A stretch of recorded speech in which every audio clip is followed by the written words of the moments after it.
1996. Lincoln, Montana. Hidden deep in the wilderness, far from highways, cities, or neighbors, sits a one-room cabin no larger than a garden shed. It has no electricity, no running water, no phone line. Just a wood stove, a narrow bed, stacks of books, and a workbench scarred by years of careful use. This is where Theodore Kaczynski lives. For nearly 2 decades, the FBI has been hunting him. They know him by another name: the Unabomber. A serial bomber responsible for killing and injuring people across the United States with no obvious pattern, no clear demands, and no known identity. His devices have arrived through the mail. They've exploded on airplanes. They've detonated in universities, offices, and homes. They've made Americans afraid to open packages, afraid to fly, afraid of the most ordinary parts of modern life. For 17 years, he has stayed ahead of the largest and most expensive manhunt in FBI history. No fingerprints, no DNA, no reliable witnesses. The bombs themselves are masterpieces of patience and precision, handcrafted, meticulously designed, and constantly evolving. Each year, they grow more lethal. Whoever is building them understands chemistry, mechanics, and human behavior at an unusually high level. Investigators come to believe they are not chasing a group, but a single mind, an exceptionally intelligent one. From this isolated cabin in Montana, Kaczynski has managed to terrorize an entire nation. He builds his bombs here. He writes his ideas here. He disappears back into the forest here. And for years, the FBI has no idea this place even exists. Inside the cabin, everything is tightly organized. Tools, chemicals, journals, disguises, notes written in dense, coded language. Under the bed, wrapped and ready, sits another bomb, fully assembled, waiting to be mailed. If it's sent, someone else will die. But this time, it won't happen. Because despite being labeled America's smartest criminal, despite outthinking federal investigators for nearly 2 decades, Theodore Kaczynski has made mistakes. And those mistakes are about to close in on him. What makes this case so unsettling is not just the violence, but the contradiction at its center. How does a man who once showed extraordinary promise, a man who lived quietly off the grid, become one of the most feared killers in American history? How does someone vanish so completely, yet leave a trail of destruction stretching across the country? To understand how the hunt ends in this remote Montana cabin, you have to go back, long before the bombs, before the manifesto, before the manhunt, to the beginning of the mind behind it all. The story of Theodore Kaczynski does not begin with bombs or manifestos. It begins decades earlier, in the quiet suburbs outside Chicago. Ted Kaczynski is born in 1942 to a working-class Polish-American family. His parents are strict but attentive, politically progressive, intellectually curious, and deeply interested in nature and the outdoors. By all outward measures, it is a stable, ordinary childhood. What quickly becomes clear, however, is that Ted is not an ordinary child. From an early age, his intelligence stands out. He tests exceptionally high, later measured at an IQ of 168, and his parents push him academically. Ted skips 2 grades and breezes through schoolwork that challenges students years older than him. Despite this, he is not widely seen as strange or troubled. Teachers and classmates remember him as quiet and serious, sometimes arrogant, but generally likable. He has friends. He plays music. He reads constantly. He enjoys camping and long hours outdoors. People describe him as sensitive and respectful, a boy who keeps to himself but fits in well enough. There are hints of social difficulty. He is shy around girls, emotionally reserved, and intensely private. But nothing that marks him as dangerous or unstable. If anything, he appears to be a child shaped by expectations, expected to succeed, expected to excel, expected to justify the attention his intellect attracts. As Ted grows older, that pressure intensifies. His parents see education as the path forward, and they push him toward elite institutions. For Ted, academic success is not just an achievement. It becomes his identity. Being the smartest person in the room is how he understands his place in the world. But that identity is fragile. It depends entirely on environment, on comparison, on always being ahead. And in 1958, at just 16 years old, Ted Kaczynski leaves home to attend Harvard University. An environment where, for the first time in his life, that sense of superiority will be stripped away. The transition will not be gentle, and it will change him permanently. When Theodore Kaczynski arrives at Harvard University in 1958, he is only 16 years old. On paper, it is an extraordinary achievement. Harvard is one of the most prestigious institutions in the world, and Ted has earned his place there through sheer academic ability. But in practice, the experience is deeply destabilizing. For the first time in his life, Ted is no longer the smartest person in every room. Surrounded by gifted students from wealthy, elite backgrounds, he suddenly feels ordinary, and worse, out of place. Many of his classmates come from privilege and carry themselves with confidence Ted does not have. His working class background and shabby clothes draw quiet ridicule. Even some faculty members make dismissive remarks about his appearance and social awkwardness. The snobbery cuts deeply. Ted is younger than nearly everyone around him, emotionally unprepared for the independence and social complexity of college life. Years later, he will write furious letters to his mother, accusing his parents of pushing him into adulthood before he was ready. He believes they robbed him of a normal adolescence. As the months pass, his mental health begins to decline. Ted becomes depressed. His grades suffer. He withdraws socially, retreating into himself. Dormmates later describe him as moody, hostile, and virtually mute. He avoids conversation, slams doors, and leaves his room only to attend classes. The smell of rotting food drifts from his dorm room, a small but telling sign of neglect and isolation. To others on his floor, Ted is the strange, silent presence they rarely interact with and never understand.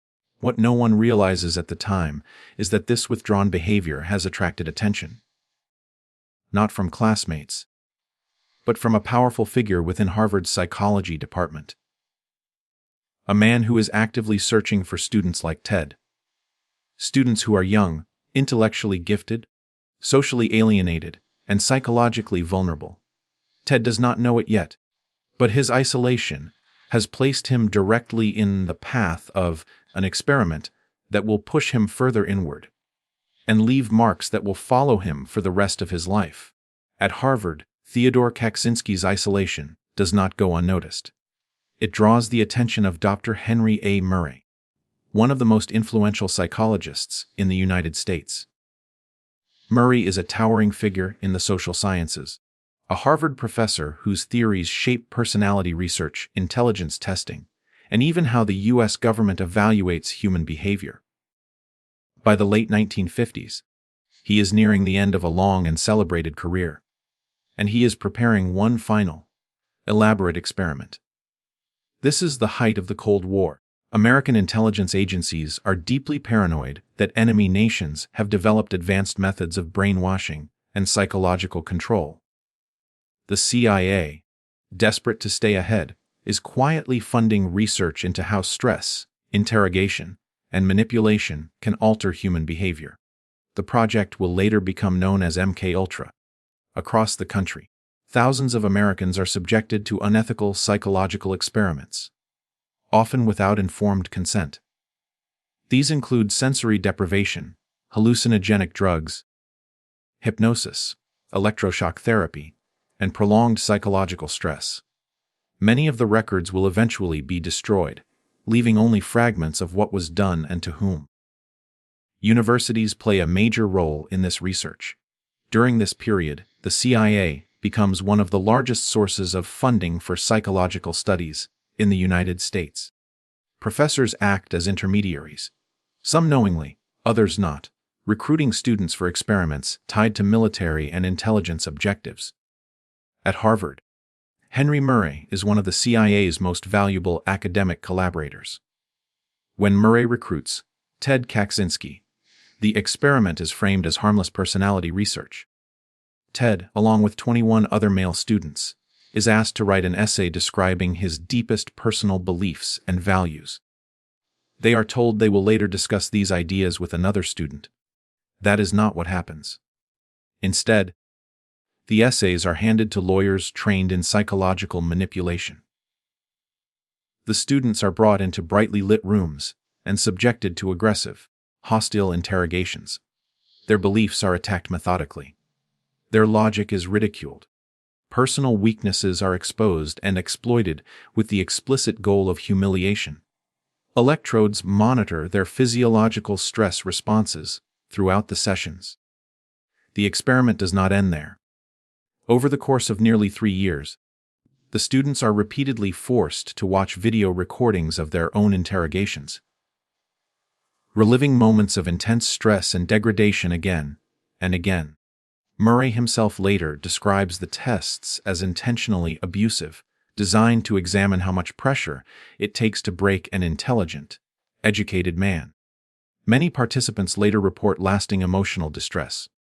But Ted Kaczynski's reactions stand out. He is the youngest participant, the poorest, already depressed and socially isolated before the experiment begins. His original essay is the most pessimistic of the group, signaling a vulnerability that Murray's team identifies early on. By every measurable metric, Ted shows the most extreme stress responses. Murray's researchers conclude that he is the most traumatized subject in the experiment. Whether these experiments directly caused what Ted would later become remains debated. None of the other participants go on to commit violent crimes. Ted himself will later dismiss the idea that the tests amounted to torture, fiercely rejecting any suggestion that he was psychologically damaged. He is determined to be seen as rational. But the experience leaves something behind: an intensified fixation on psychological control, humiliation, and the ways institutions exert power over individuals. Ideas that, in time, will harden into something far more dangerous. In the years after Harvard, Theodore Kaczynski is determined to control the narrative of who he is. He rejects any suggestion that he has been psychologically broken or manipulated. He insists, both privately and later publicly, that he is rational, lucid, and fully responsible for his actions. To Ted, being labeled damaged or insane would invalidate what matters most to him, his ideas. Those ideas begin to solidify during his final year at Harvard and continue to evolve afterward. Ted becomes increasingly disillusioned with modern society. He comes to believe that the industrial and technological system is fundamentally incompatible with human freedom. In his view, technology does not liberate people. It conditions them, controls them, and erodes their autonomy. He sees widespread psychological suffering as a direct consequence of industrialization and believes environmental destruction is an unavoidable outcome of technological progress. To Ted, these are not abstract concerns. They feel personal. He becomes obsessed with the idea that society enforces obedience through subtle psychological controls rather than overt force. Institutions, he believes, shape behavior, suppress dissent, and reward conformity. The more advanced technology becomes, the less freedom individuals truly have. From this worldview, an enemy emerges. Ted fixates on what he calls the technician class: scientists, engineers, academics, and business leaders who design, promote, and maintain technological systems. In his mind, anyone who advances technology in any way is complicit in humanity's decline. During this period, his fantasies turn darker. He imagines retaliation. He dreams of escaping society entirely, of living off the grid, self-sufficient and ungoverned. The desire to withdraw slowly blends with the desire to strike back. Outwardly, however, Ted appears to be thriving. He earns a PhD in mathematics at the University of Michigan, quickly distinguishing himself as an exceptional talent. His work on boundary functions draws attention, and he is offered a tenure-track position at the University of California, Berkeley. At just 25 years old, he becomes the youngest professor in the university's history. But the success does not bring satisfaction. Ted dislikes teaching. His students find him distant and unapproachable. To Ted, the classroom is not a place of discovery. It is a factory producing future engineers, people who will strengthen the very system he despises. Then, without warning, he resigns. He tells his family he is done helping train the next generation of technologists. He no longer wants any part in advancing the industrial system. Instead, he plans to leave it behind completely. What begins as ideological rejection is about to become something more concrete. Something irreversible. Ted Kaczynski is preparing to walk away from society and toward violence. After leaving Berkeley, Theodore Kaczynski follows through on the vision he has been cultivating for years. He buys a small piece of land near Lincoln, Montana, far from cities, highways, and modern infrastructure. With the help of his brother, David, he builds a crude, one-room cabin deep in the wilderness. It has no electricity, no running water, no plumbing. Heat comes from a wood stove, light from the sun and candles. For Ted, the cabin represents freedom. Here, he can live simply, hunt for food, read, think, and remove himself from the technological system he despises. At first, the retreat seems consistent with his beliefs, a quiet rejection of modern society rather than an attack on it. But isolation does not calm him. It sharpens his anger. Living off the grid does not bring peace. It gives him time. Time to write. Time to stew. Time to transform abstract ideology into action. Ted becomes increasingly fixated on the idea that withdrawal alone is not enough. If industrial society is truly destroying humanity, then simply opting out does nothing to stop it. He decides that resistance requires force. In the cabin, Ted begins constructing his first bomb. Using scrap metal from junkyards, chemicals stored in jars, and tools he carefully maintains, he teaches himself to build explosive devices. He works slowly and methodically, refining his designs through trial and error. Everything is done by hand. No receipts, no patterns, no materials that could easily be traced back to him. The targets are chosen deliberately: universities, airlines, researchers, executives. People he believes represent the technician class, those advancing the technological system he wants to destroy. The first bombs are crude compared to what will come later, but they are effective enough to send a message. Packages explode in unexpected places, injuring people who appear, at least to investigators, to have no connection to one another. As the attacks continue, federal authorities begin to see a pattern. The bombs target universities and airlines, and the FBI assigns the case a name derived from those categories: Unabomber. The unknown perpetrator becomes known publicly as the Unabomber. In 1985, the campaign turns deadly. A bomb kills Hugh Scruton, the owner of a computer store in Sacramento who is about to get married. To the public and to investigators, the murder makes little sense.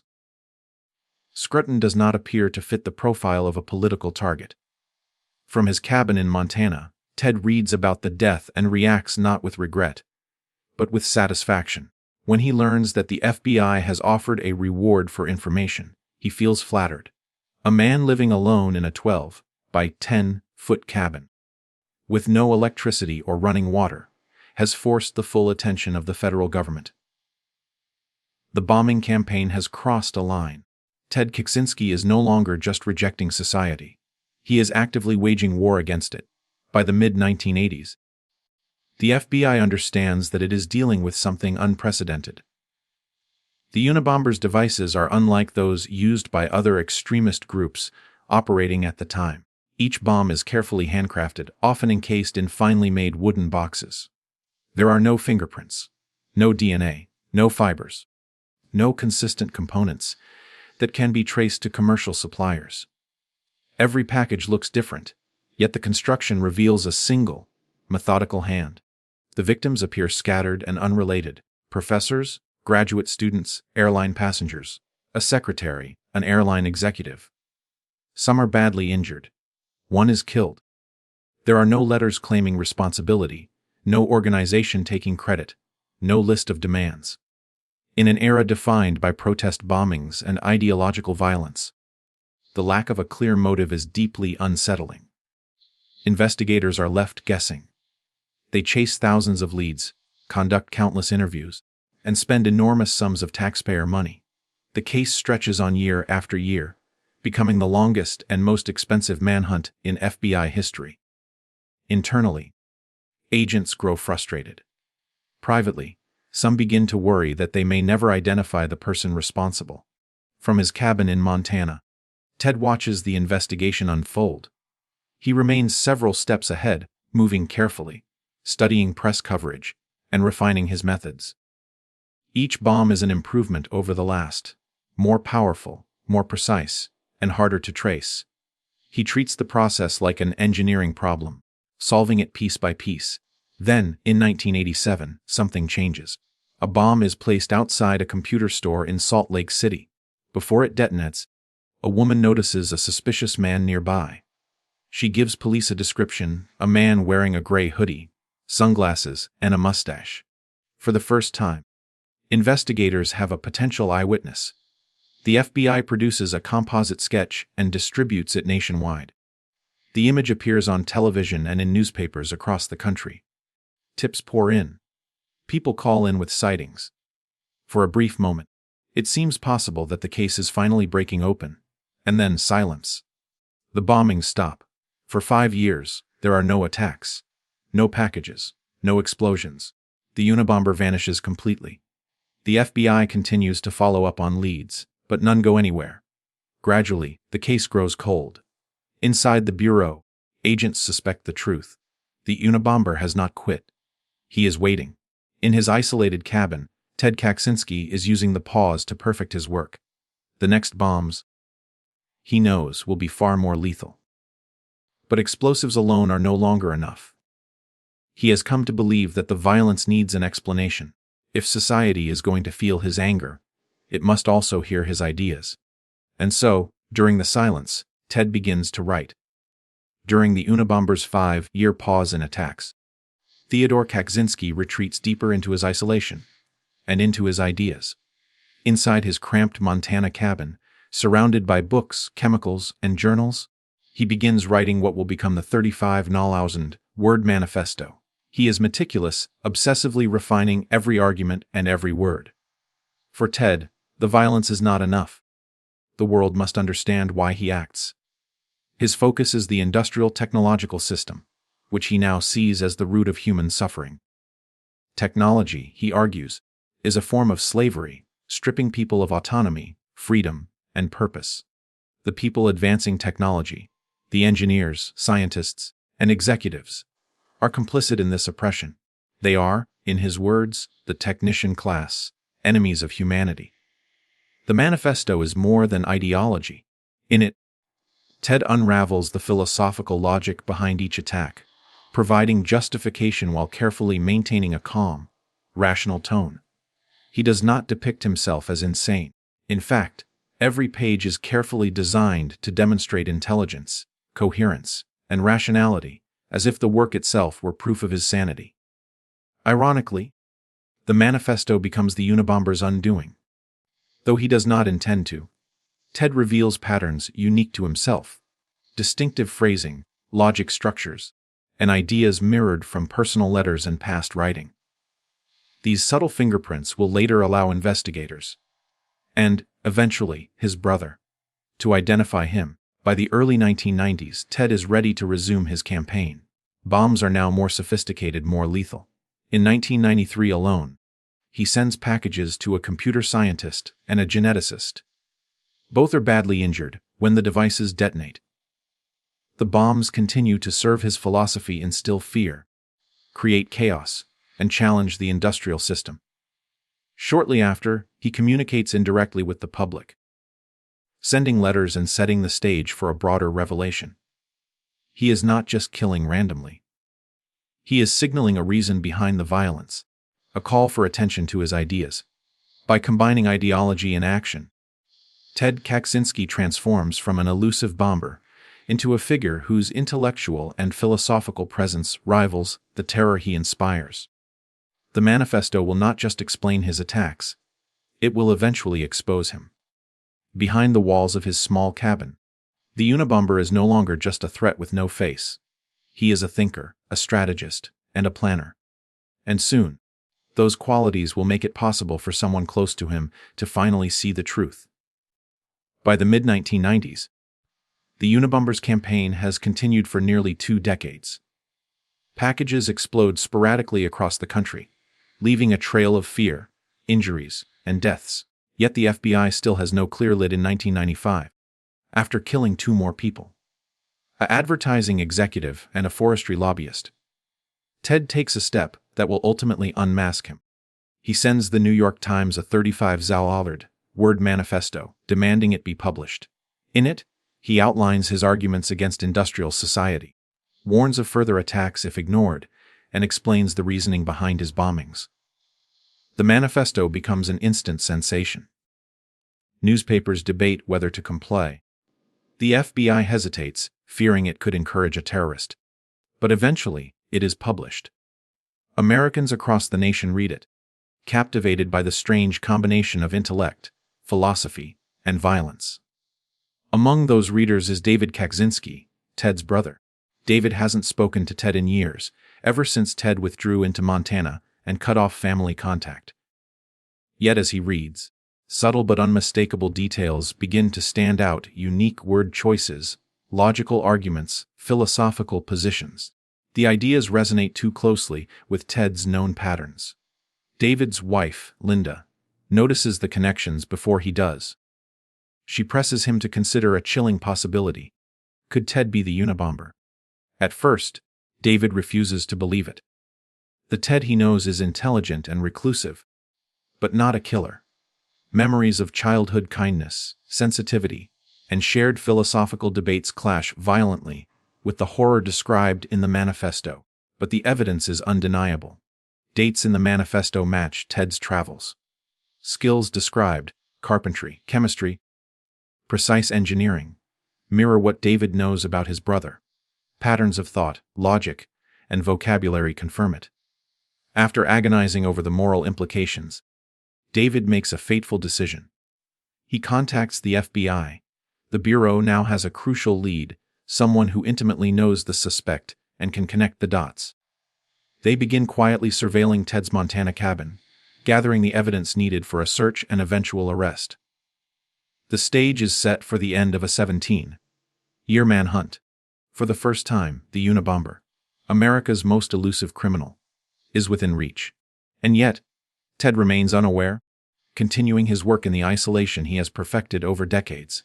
In April 1996, federal agents close in on Theodore Kaczynski's cabin near Lincoln, Montana.